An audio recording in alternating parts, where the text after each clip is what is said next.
and introduce Lindsay Welker, who is our most recent hire and our person that's going to really be spearheading all of our Team USA activities as we move forward. What we have obviously been engaged in over the last month is a lot of national championships. As many of you guys know, we've been to Legacy, we've been to Ohio, Legacy in California, Ohio for our youth and juniors, and then our age group national championship, which was the biggest single event we've ever produced in our lives, which was great to see. And it was fun to see so many athletes, new faces, and revisit with some of our old friends, things we've done. Now we get to do the same thing with all of you. Many of you we've known for a long, long time, and certainly appreciate the commitment you've made to competing and commitment you've made to coming back and return to racing and all that. It's the most incredible time that I can ever remember in my 31 years of being engaged in this sport. But nonetheless, with all the precautions and safety measures and whatnot that are in play, hopefully overseas and doing some of the things that are so critical for all of us is not a worry or a concern. We obviously didn't convey that well enough to our people that they're going to the Netherlands. We went from about 300 athletes down to 77 for that race. So we're hoping the 24 who have committed to this particular event will again stay committed and be true to going to Zofingen for what will be one of the most exciting and high energy races we've seen in a long time, just because I think the folks there are just as excited about the return to racing as we are. So Lindsay, you want to add any comments or flavor as the team lead for us going into this call? Tim, I think you got it. Thanks everyone for being on. Really appreciate it. And thanks, Jim, for being here and kind of helping us with Zofingen. And since Tim and I won't actually be at the event, Jim is going to do a lot of the work on site there for us. So thanks, Jim, for agreeing to that. No problem. Yeah. We were fortunate enough to also have had the chance to meet with Jim last week, and he set up his Facebook page, which has some incredible detail. And some of the things that will be covered today are going to be on that Facebook page and will continue to grow as we get closer to race day. So without further ado, many of you might know Jim Griffiths. Jim is probably one of the most storied athletes around this event. I don't know of anyone who knows the race better. I don't know of anyone who has committed themselves to the unfortunate slayings of this course, whether it be weather or these massive climbs and these crazy descents, and just what this event brings to store. But Jim, you're going to continue to have some great stories, I'm sure, over the next 30 days as you continue to update the Facebook page and doing other things around the event. But what we wanted to do today was really to give Jim the ability to walk through some of the points that are, yes, on that Facebook page, but also things that are going to be good reminders for you guys to know as we go into what is almost the last 30 days of prep before Zofingen actually happens. So without further ado, please welcome your teammate, Mr. Jim Griffiths. Well, thanks. I appreciate all the comments. Hopefully I'll be able to live up to all those comments you have on that, Tim. You said that we've got about 21 or 24 people going. Is that the case? Yes. And I don't know if we've got everybody online or not. And I know not everyone is a Facebook fan.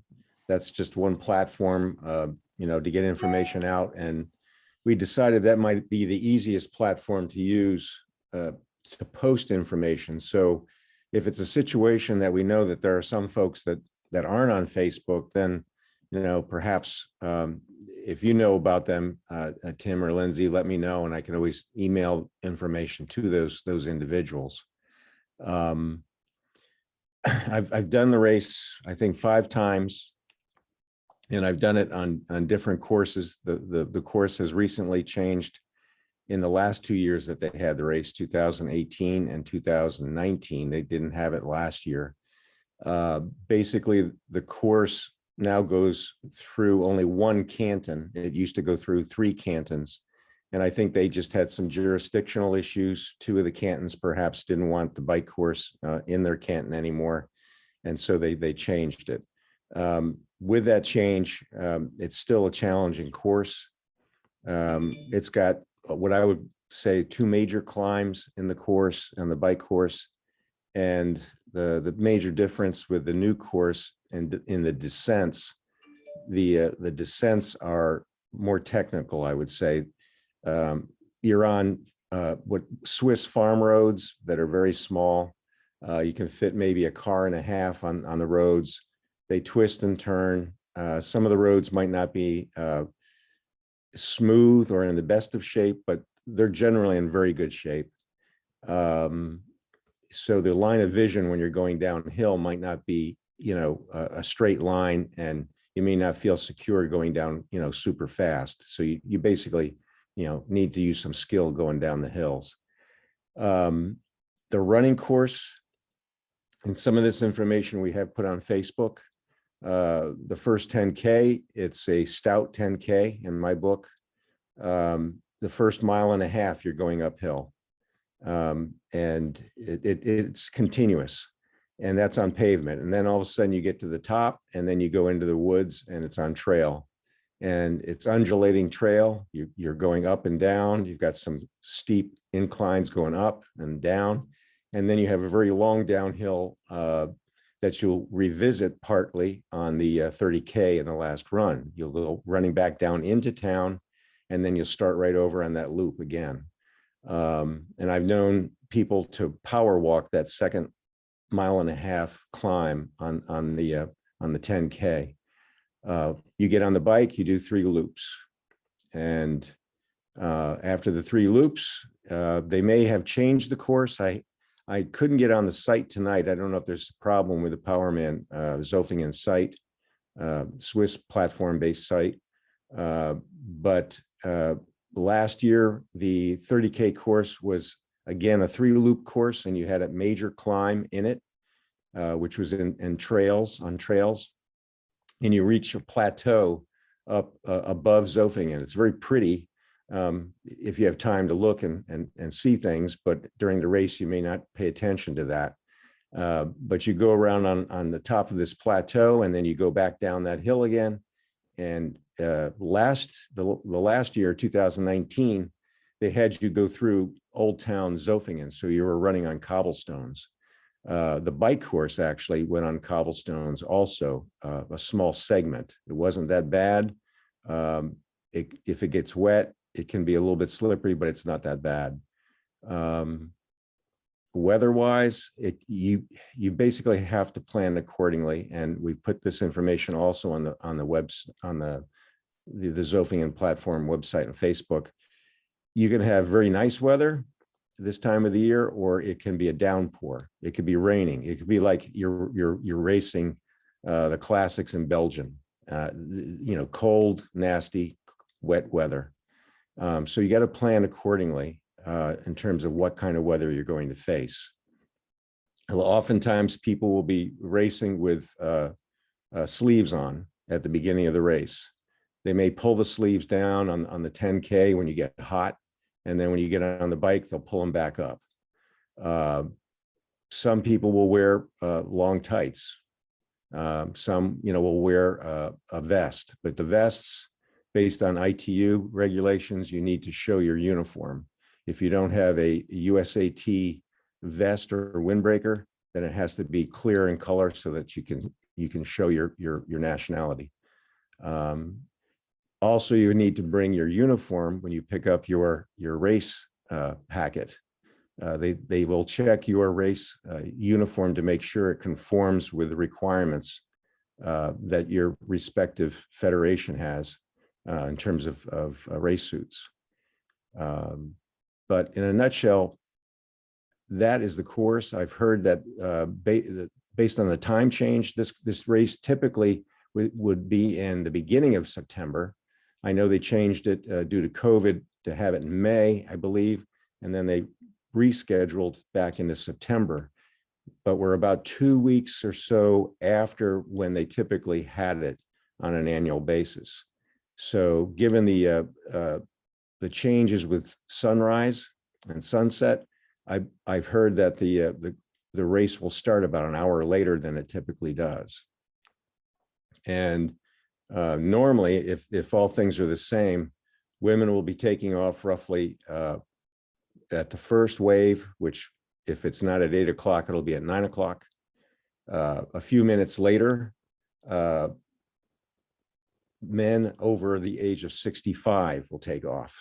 It's an unusual arrangement. And then a following hour, you've got basically men, all men taking off at the start line. So it's a long day. You've got pros that will finish it roughly in 6 hours. And then you've got folks that will be out there for 9 hours, 10 hours. So it can be a very long day. If you haven't seen the site on the Facebook site, I would just search for Team USA members, Zofingen World Duathlon Championship 2021. Again, that's Team USA members, Zofingen World Duathlon Championships 2021. We've closed membership on that just so that it's not totally public. So I'll probably get a request for somebody to look at the site, and I'll immediately approve it. So there's no problem in terms of access to the site. Is there other stuff, Tim, do you think we should go over? Now, there was one question that we had at the beginning of the meeting. People are a little bit concerned about to and from the United States to Switzerland and some of the requirements that we need to anticipate and face. We do have a post for discussion on the Facebook page, but obviously it's good if we have some concrete information and assurances in terms of how we need to navigate that process. Yeah, so one of the things, Jim, that we've done is we've gone back to the race director to assure that there's nothing that's maybe local to Zofingen in that region that is different. Switzerland is again one of those areas where it's pretty typical to a lot of places in Europe, where if you're vaccinated, there's no issue entering the country when you're returning, depending on the airline too. And I know Dave LaSorsa can probably speak to some of this because he's done a lot of research around this. And that is you have to have testing done prior to returning back to the States within 72 hours is what that number typically is. And what we're going to do is to follow up with again, race management, come back with what any precautions or steps they need to see us take.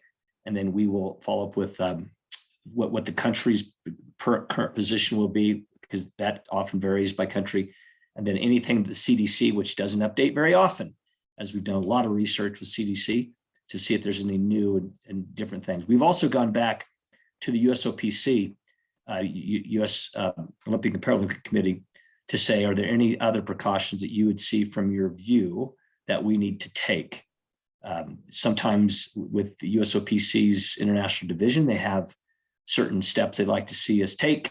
Sometimes there are certain forms they want to see us take. There are certain things they want us to do with our passports, just a host of things. And so I'm certainly doing an inventory of those steps, and we'll have that out to you guys next few days alongside the registration payment.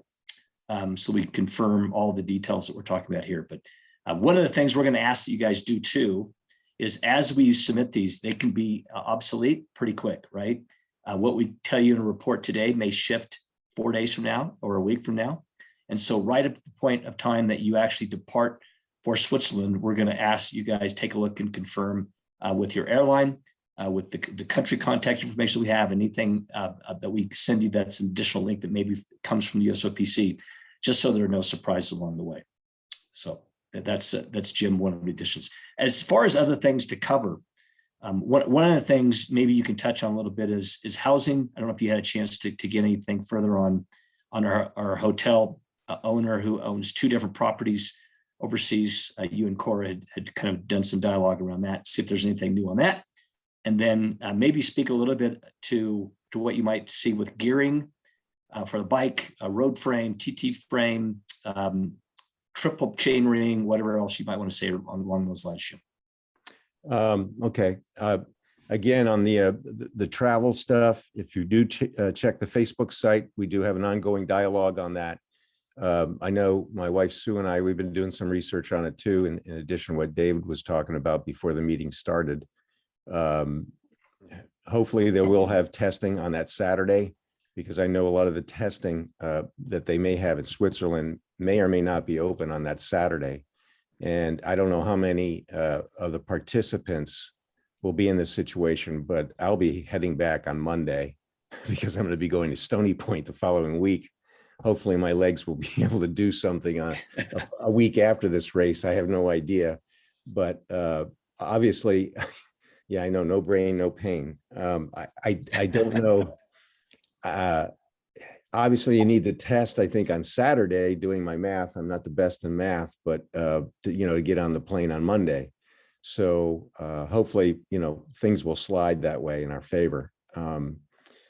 So we're trying to find that information out, and we'll try to keep that up to date on the Facebook page. You said gearing, and well, there was something else there, Tim, I forgot. Yeah, what kind of frame, whether you bring a T Oh. frame or a road frame, whatever you think. You've probably seen a lot of different types of options for this race. Which do you prefer? I'll back up. I'll start with the beginning of the race. And obviously this is all, we have all been doing this race in varying degrees. We might have people that are first timers. We might have grizzled veterans of Ironman races. We've got people that perhaps have done a lot of duathlons and triathlons. The uniqueness of the race, you're dealing with trail runs and you're dealing with a lot of hills. And at this stage of the game, I know we're only like 3 weeks or 4 weeks away. So, it might be a moot point in terms of what you've put in, in terms of your training and how to anticipate what you're going to face. But the one thing you are going to face on the runs is constant pounding going downhill. So by the end of the day, your quads may be hurting. In fact, I've seen people walking down hills because their legs have taken such a pounding. If you're a good runner, some of us are mechanically built that they're very efficient and they're good runners. You may get away with running on race flats. For some of the plebeians out there like myself, the common man or whatever, I think you need some cushioning. You may need. I ran in trail shoes last year, lightweight trail shoes. Not only because they're light and they grip, but if it's inclement and if it rains, you're going to have some slippage. I've seen people sliding down mud hills. So it may be a situation. I don't have the right answer in terms of what types of shoes to wear, but take that in mind. You're going to find that it's not all, concrete pavement terrain. You're going to have some varied terrain that you're going to be running on, and it may be wet, it may be dry, you don't know. So perhaps take a few pair of shoes with you. And then depending on the circumstances, you can pick one of the 2 or 3 that you bring along with you to feel comfortable on your runs. That being said, if you start power walking on some of this, don't quit, just keep moving forward, because everyone else is going to be in the same boat. You're doing almost a marathon in this race. You're doing 40K of running, and it's not flat running. So just keep that in mind. You're going to have high points and low points. You're going to be euphoric, and other points you're going to say, why did I spend money to come all the way over here and do this? It's going to be, you're going to feel everything in terms of range of emotions. So just keep moving forward, even if you're power walking.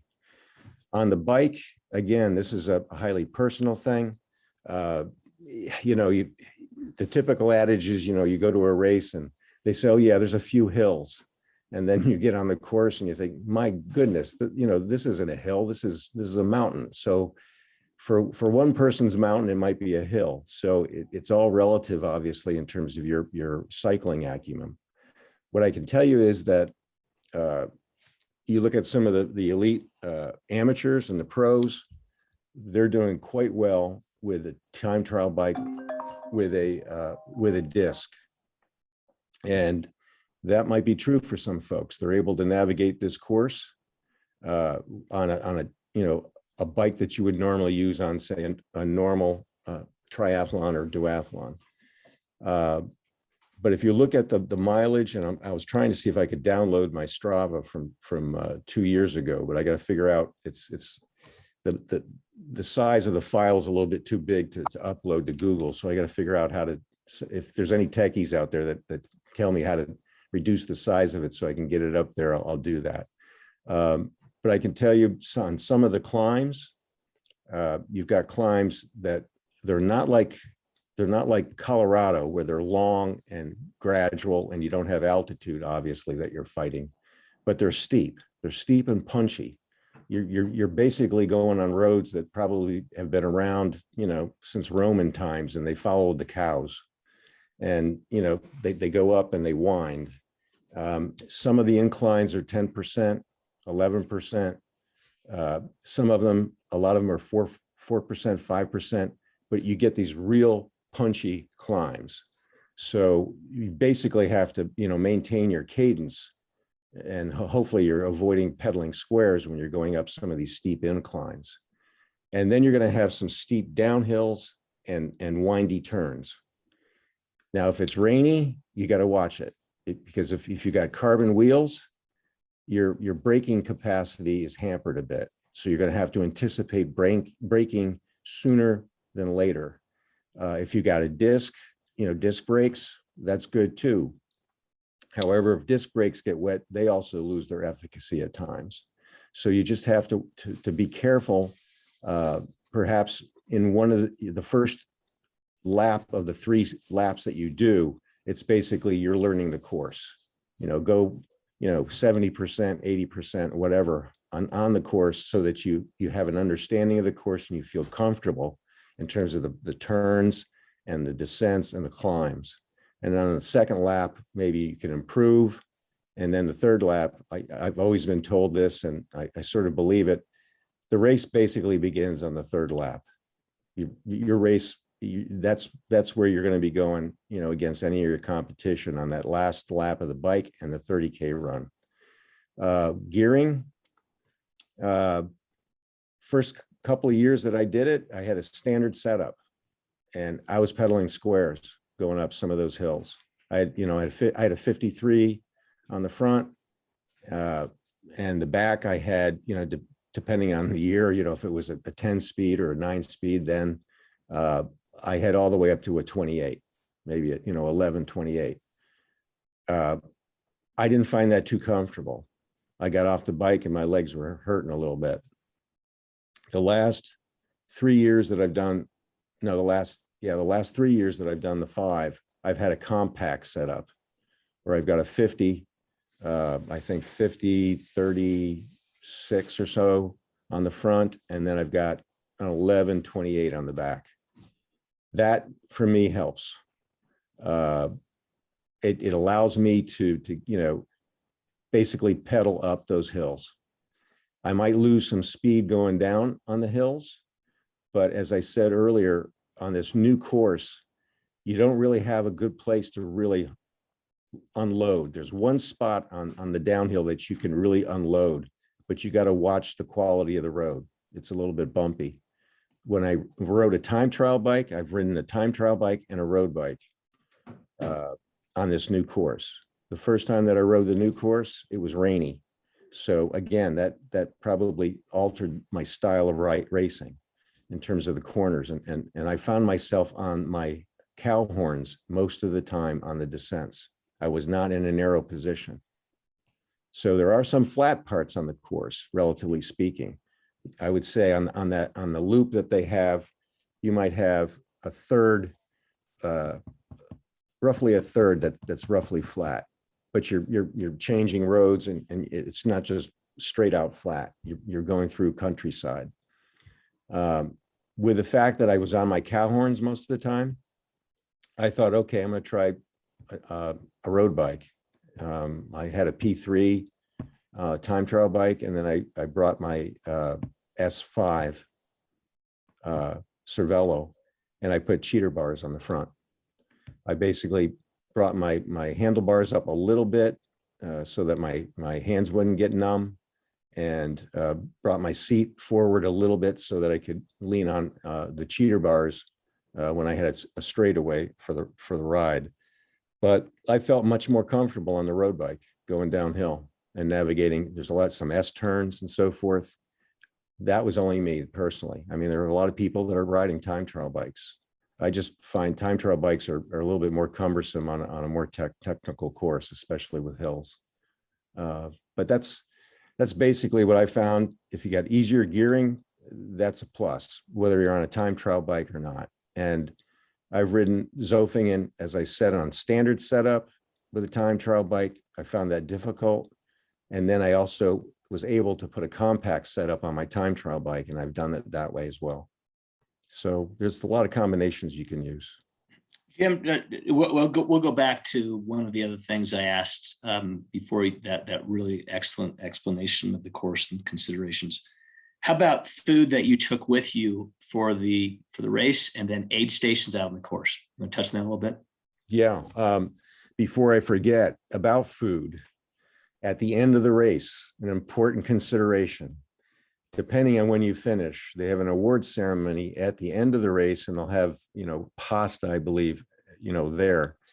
But the town basically closes up on Sunday. So you may be stranded. You might be starving for food, and you can't find a restaurant to eat. There's 2 grocery stores in Old Town area, and we've listed those on the Facebook site.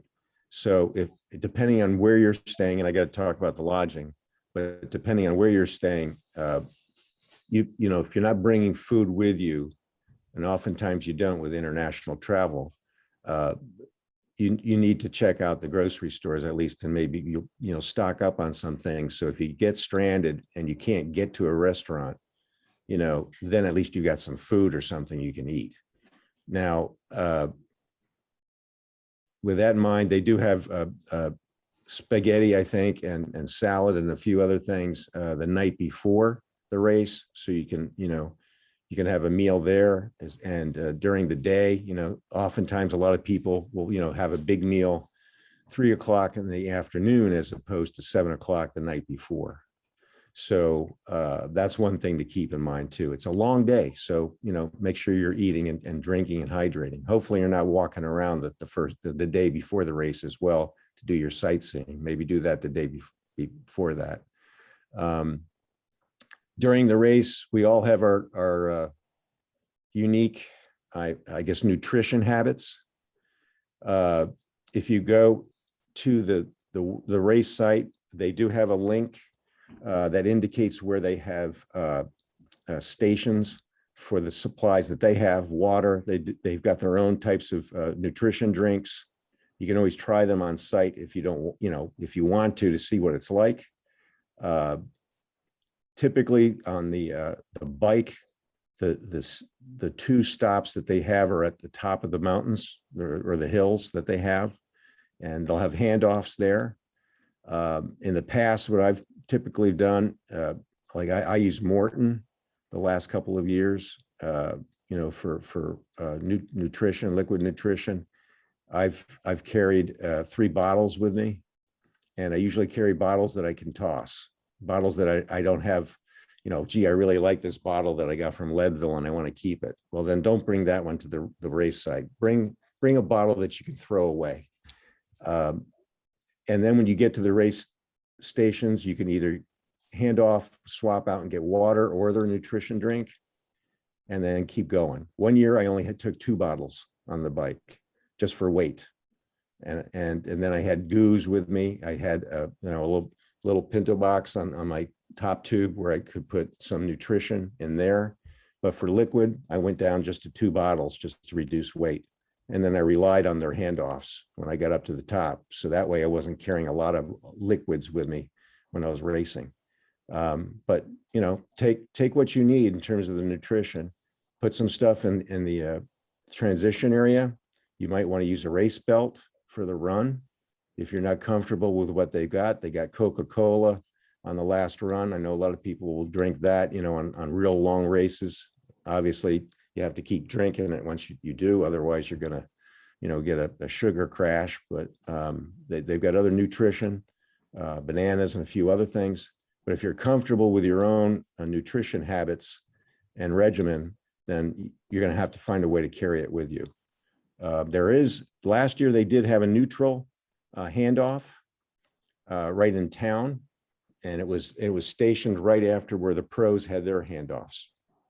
And so you can basically get a bag and put your number on it. And then, once you get there, you can get your nutrition. Hold on a second. I got to see what that is.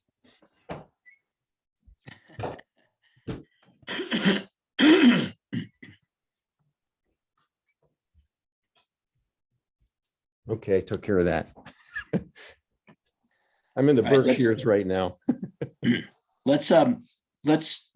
open up the floor for questions from others on the call as well. Lodging. Tim, lodging? Yeah, let's touch on lodging, housing real quick.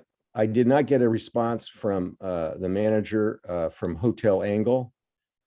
We did receive an email. They have been, in the past, they have hosted the USA team, I think, over countless years. And I think due to the vagaries and uncertainty that we faced with the race this year, we didn't know if it was going on, lack of communication from ITU / the Powerman organization. We were sort of caught in between. And I think Greg has also been caught that way. He did write back to us and said he very much wants to support us.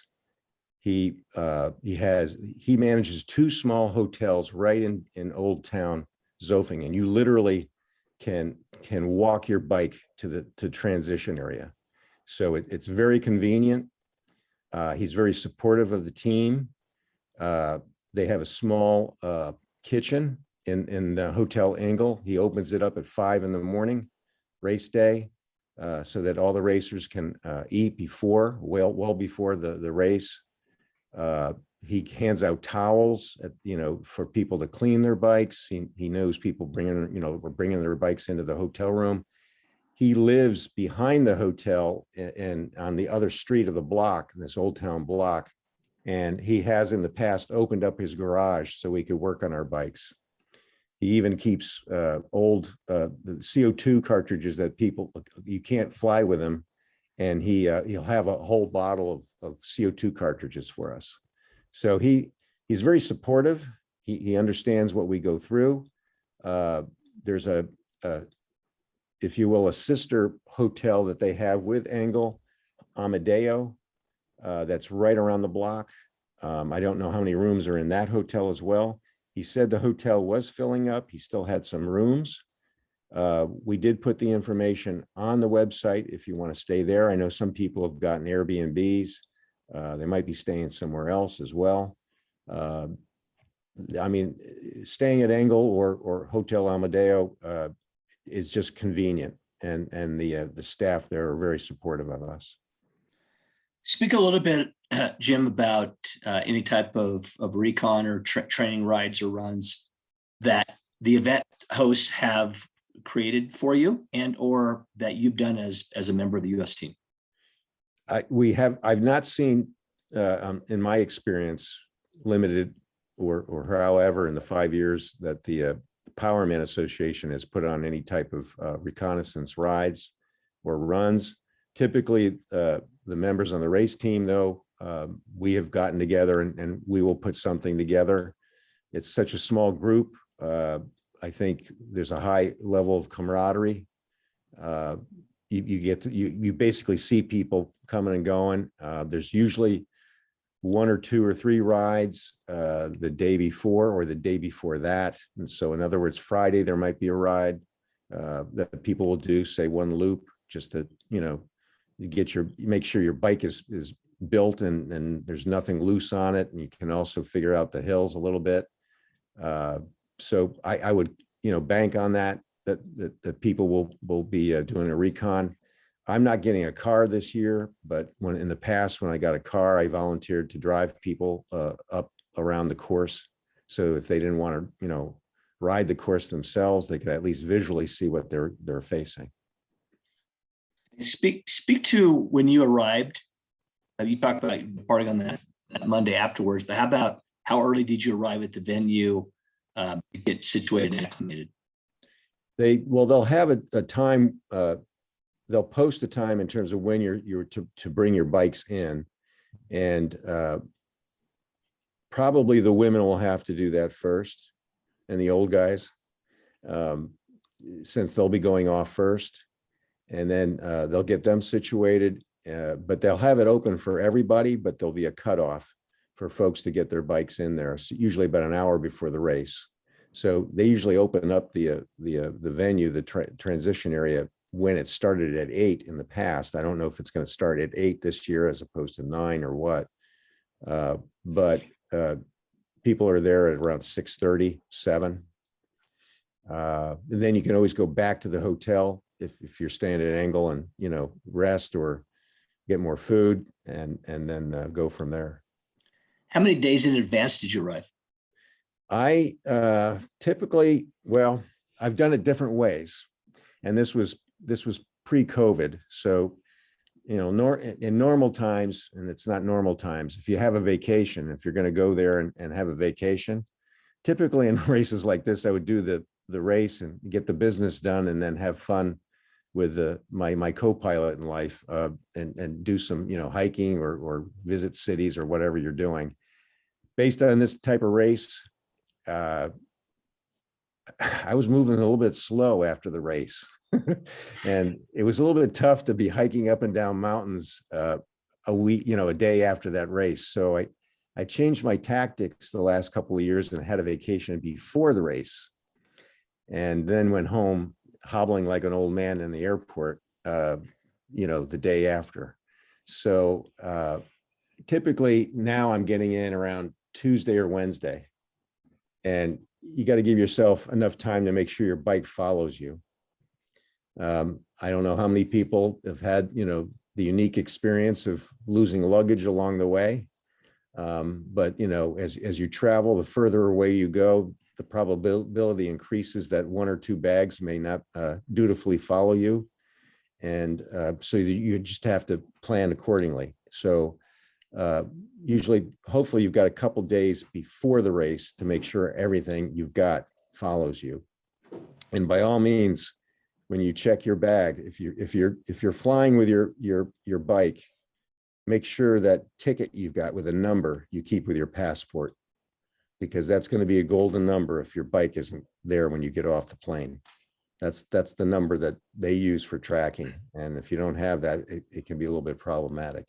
Here's the other thing along those lines that people can think about too, is create that plan B. What is your plan B? Is your plan B a rental shop possibility in Zurich, which might be a wise, let's book it just in case we need it, and make sure it's the kind of frame that I need to actually be able to race the way I want to race. So with everything that Jim mentions, the plan Bs are all obviously very good to keep in mind as well.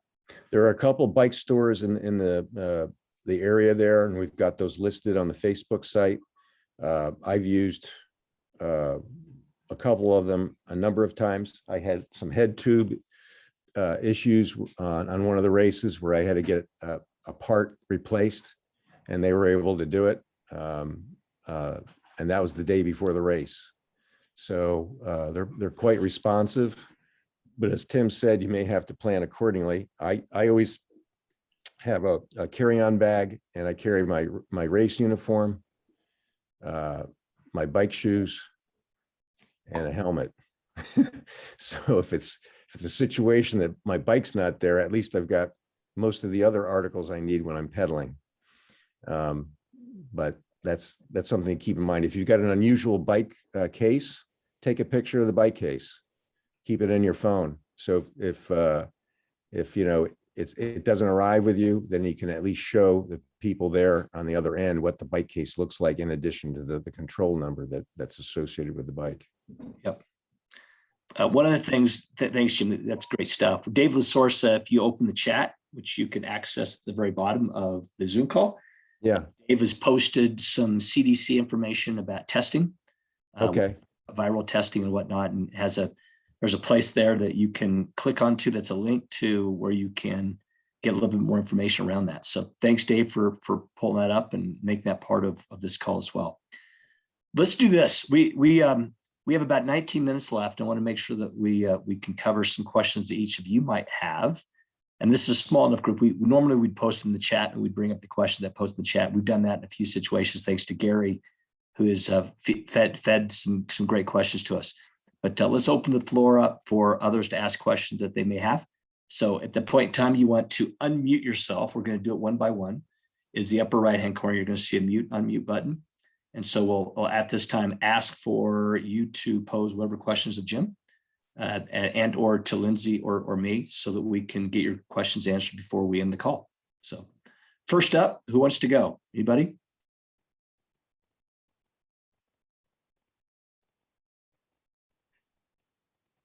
No? I had a question. Kristen and Peter will be second. How's that? Kristen, you want to go? You want me to start? Yes, that's great. Okay, Jim, I had a question relative to the nutrition. You had said, so basically when we're coming through the loops on the bike or the run, is there a way to stash our own bottles at the aid station or somewhere that we could get our own nutrition? I understand you can't get a handoff from like a friend or boyfriend or something, but. You know, it's funny you mentioned that, because during the race, I've seen that happen, and I don't know, and Tim might be able to chime in, but I've seen that happen and people have gotten away with it. But, you know, the handoff from a wife or a friend. On the run, I'm not certain I have seen a place where anyone could stash nutrition. On the bike, as I said, they had one designated spot where everyone could drop something off, and it was at you typically go through on this race course through town on a main road, and this is before you hit the cobbles. And if they still have the cobbles, you'll come wrapping around into main town, and then you get a straightaway, and then they've got these tables for the pros, and then right after that, there's a table where everyone else can put a bag. Now, obviously, you're going to have to stop, look for your bag, grab your stuff, and then go. So that's the downside of having your nutrition right there. On the run, as I said, I can't remember there having any type of capability where you could leave your own unique nutrition and then pick it up. On certain races that I've done, I've had, you know, a very small race bag where I put gels and so forth, because the team uniforms really don't have pockets, I don't think. So They do not. So you're sort of you're hampered there. You can't, you know, stash something in a back pocket. So I've had like a belt or something there where I've put some nutrition. But I'm hoping that gives you sort of an idea what you might be facing. The other thing, Jim, in regard to stashing, and I don't know, Chris, if this will help you, but depending on the size of what you want to take with you, that extra nutrition, is you are allowed to wear another bike jersey or something underneath the USA jersey. So if you chose to do something underneath, that is acceptable. On top, it is not, because you'll then cover up the USA that's on your uniform. So it is a little bit about creativity and intent. Your question, your point, Jim. It is a legal aid to have someone that you know provide that to you during the event. Might you get by with it? You might, but we would hate for you not to get by with it and then have an issue that you have to reap the repercussions of as you go up through the rest of the course. So just be aware of that. Okay, and then relative to it, he had said you could have like a clear jacket or vest. Would that be something you could stash as long as you could see? Yes, that is correct. As long as it's clear and you can see the uniform and the number through that, you bet, Kristen. You can definitely do that. Thanks, guys. Peter, you are next.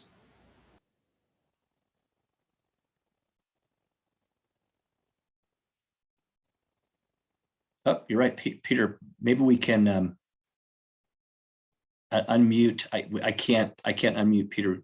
Lindsay, I think we got it. There we go. We're set. Great. My question is pertaining to potential rollovers or deferments. If we opt not to go this year, but would like to race in 2022, I believe we're not automatically on the team, but is there a tier structure? And I would assume it would be probably Stony Point is one, USA duathlon national rankings is 2, and would we be a tier 3 or something of that nature? Yeah, it's a good question, Peter. One of the things that we've been a little bit more prone to do in the last year is to build it in as a tier, at a lower priority tier, but still keep that door open. So this team is small enough. One of the things you can worry about when you get these massive teams is all the deferrals then keep athletes from making these world squads, right? We're stuck in some of those disciplines where we have to do that because the 2020 teams did not earn the opportunity to race. With this team, being that it's small, we found the same thing with off-road, that for us to create a priority for those that choose not to, that met qualification this year becomes a really good option for people to look at next year. And so Lindsay, as my witness, and Dave Campbell and Jim and others on this call, we will create a priority for you if you find it's not worth the risk right now for you to attend this particular event. Thank you. Appreciate it. Any other questions, you guys? Hi, this is Jamie. Just a quick question.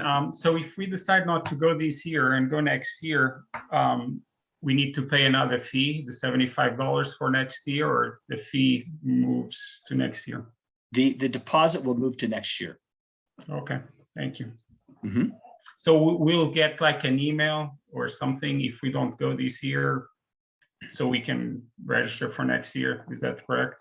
Yeah, so what will happen is we'll take a look. In the way that we've structured Extra Madeira and some of these other ones is those that go and place would have the highest priority. Those that have earned the right to compete who don't go would be the priority below that particular set of athletes.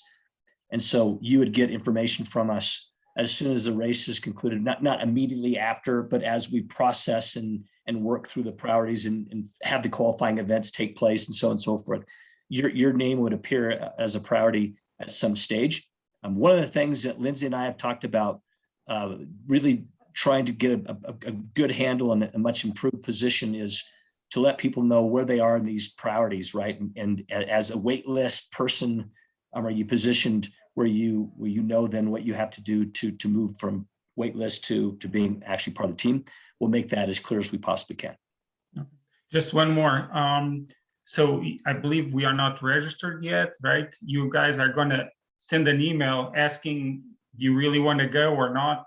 And so that will be the final confirmation, right?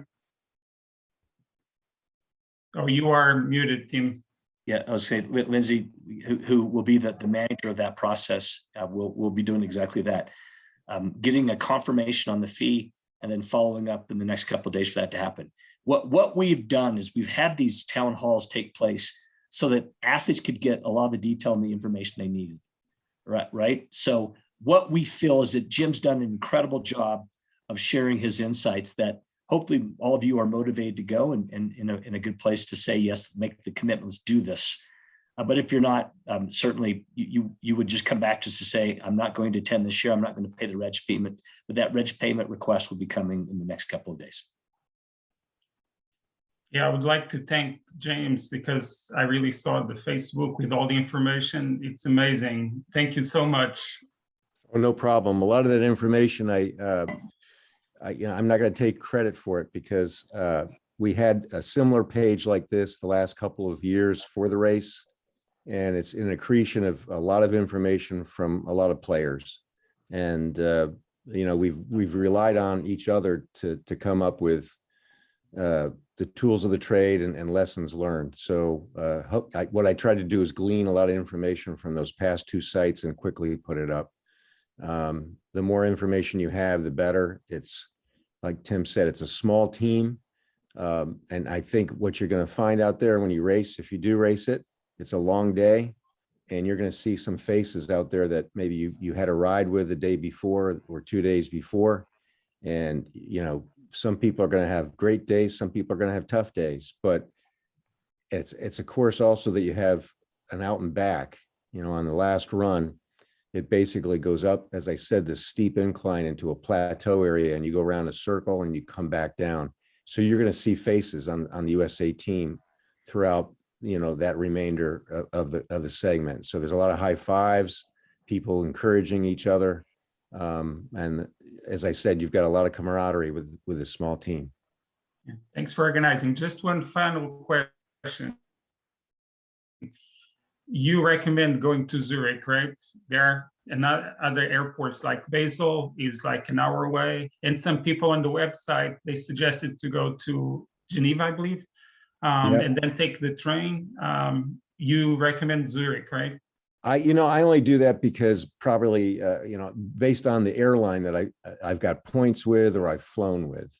And I imagine Dave could talk about that in terms of, the vagaries. Certain airlines will be flying to certain airports. I know Nora likes to go to Geneva and then take a 2-hour train ride. And it's she doesn't have to cross platforms and get on another train, as opposed to going from the Zurich airport to Zofingen. You have to do a trade-off, so you're not on the same train. I got to say, most of the trains there, as is the case in Europe, they're very efficient. They are accommodating for bikes. It might be a little bit more tumultuous in Italy, but the Swiss seem to have their act together in terms of this type of stuff. But you make a good point, Jamie. I think it depends on where you're flying from and what connections you can get. There's certain airports that I'm a little bit leery about based on experience. Anytime I fly into Amsterdam, it's like Newark. I got to watch where my bike is going. And that's just personal experience, but everybody else might not have different, might have a different experience with that. So I don't think there's a right answer to that. I think the less connections you have, the better. So, for Nora flying from the West Coast, that's a challenge. So, whether or not you can get a straight flight, across the continent and then across the pond is one thing. Maybe you can't, you end up, in Newark and then flying over. There's no real right answer there. But if you look at the combinations, the less, less flights that you have, hopefully you bank having a few hours in between the flights so that you don't miss your next flight if there's any connection delays. And then you go from there. One of the things that I'll add to that, Jim, is, and we've seen this even flying to Canada, is that anytime you fly into a small airport, the chance of that bike flying with you is limited, especially if there are others coming from other parts of the world to that particular area or location. So if you think about Geneva, you think about Zurich, those are two pretty safe places to get a bike into. When you start breaking it down to smaller airports, if you get hung up, the bike gets hung up, you don't see it for 2 days, it's going to be a point of aggravation for you. So safe to use the trains, as Jim said, they're really, really accessible and they are accommodating. So certainly think about that as well. Hey, I hope Tim, that- Jim, yeah, go ahead. could I get a word in before we close? You bet, Dave. Hey, thanks. I did put in some information on testing on the chat there, but I as Jim had mentioned, I've been doing quite a bit of research because I'm taking a separate trip to Europe. And, again, just like Tim and Jim say, you got to keep checking the CDC site and the Switzerland site right up to the minute you leave, because things could change. So right now, as you all probably know, you don't need to have vaccination to enter Switzerland. However, if you don't have the vaccination, you're going to have a testing done. And that could be a PCR or a rapid test. But of course, the safest thing is to be vaccinated. The problem is on the return trip, because the US requires testing regardless if anybody is vaccinated or not. But the good thing about the US, they accept the PCR or the rapid test within 3 days. They actually say 3 days, not 72 hours. There's an explanation of why and so on. And around Switzerland, it's a little harder, Tim, to find than what I found in Amsterdam, but Zurich, as I saw in that the posting I put on the chat there, they do have 2 sites and one's located right outside the airport. It's just that it costs about $90 for the rapid test. And even though they say it's quick, it still needs about 3 hours to get your result back. So you just have to build that all into your travel plans. As Jim was saying, he's trying to build his 3 days in advance. So he's assured of making, he's got the test back. The last thing, even though these countries might all have their different requirements, the airlines themselves have different requirements often. I make this for me flying to Amsterdam. I'm flying on Icelandic Air. Icelandic Air goes through Iceland. Iceland requires a test, no matter if you're vaccinated or not. And that's both ways. So you just have to remember, oh, I might be stopping in another country where a testing is required, regardless if I'm only there in transit.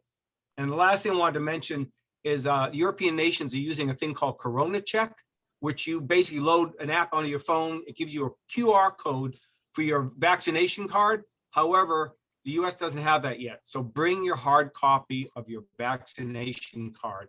There's a lot of places in the US that are doing something similar. They issue a QR code, but that's not the same as Corona Check. It won't be accepted in the EU. So bring the hard copy and keep checking those country websites as well as the airlines. That's an interesting point, Dave, because I'll be in a bit of sorts since I've been traveling for the last month and a half and not at home, but I made a digital copy of my COVID card because I didn't want to really have a paper copy that I could potentially lose. And I've just put that sort of in the storage vault, so to speak. So hopefully that'll pass. The other thing. The CD. Go ahead, Sorry, Dave. Tim. The CDC says what they'll allow. I didn't see anything specific about digital, but they tell you what exactly they'll want on that card or that test. So again, go to that site up to the last minute you're leaving to make sure you have what they require.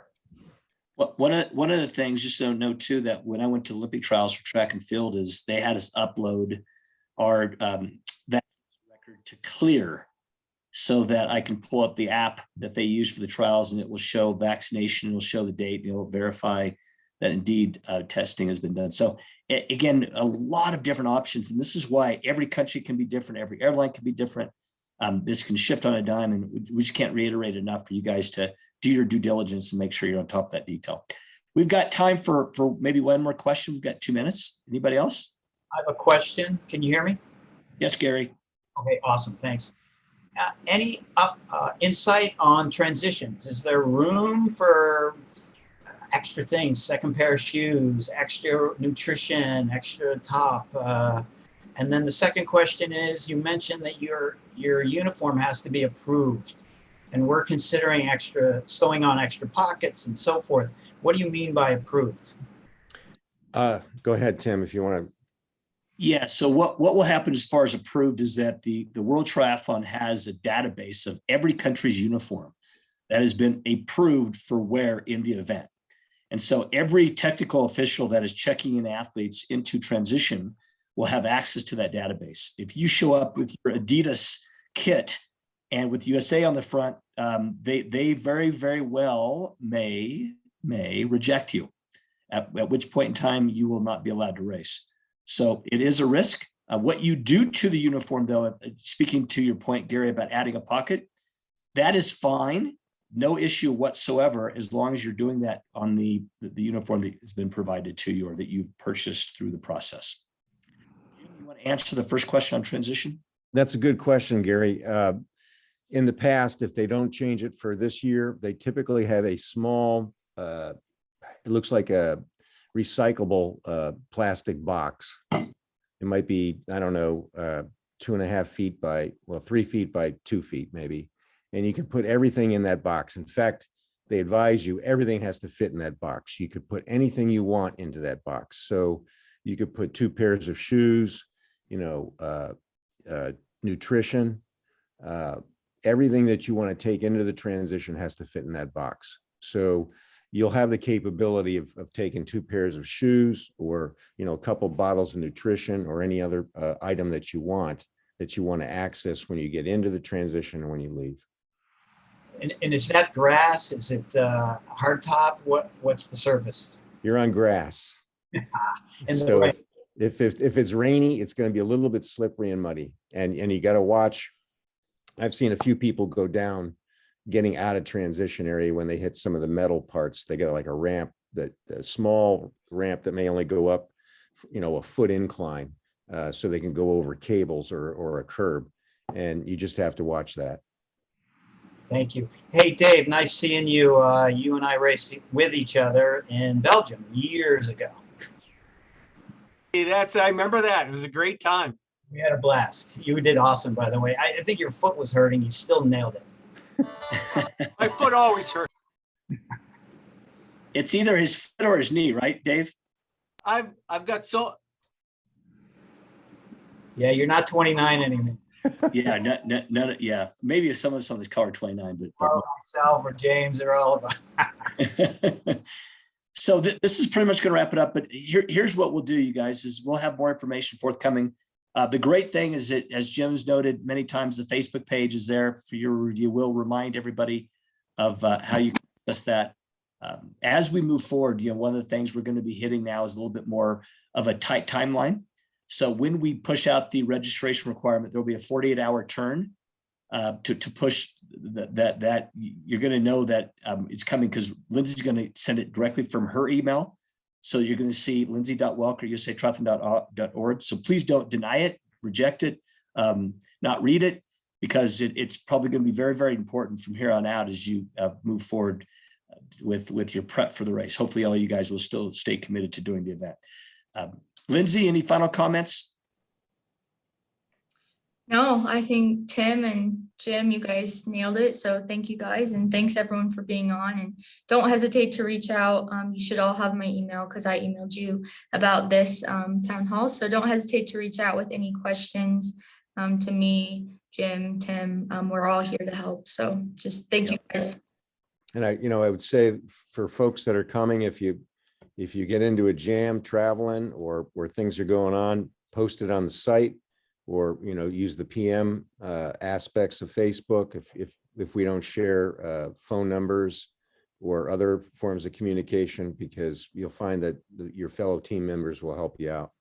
Yep, that's what's about to be there as a US unit. So Dave, appreciate your insights too on travel. You've done a lot of research and been quite helpful in that vein. Hey, you guys, we're going to wish you a lot of luck. We hope to see you guys all there. As we said, don't be afraid to ask questions, and we'll continue to charge forward. So again, appreciate everyone being part of this call. We'll have it recorded in case people are not going to be able to partake in this call or any future call we may have. So again, thank you guys for attending this last hour, and good luck. Thank you. Jim. Thanks, Jim.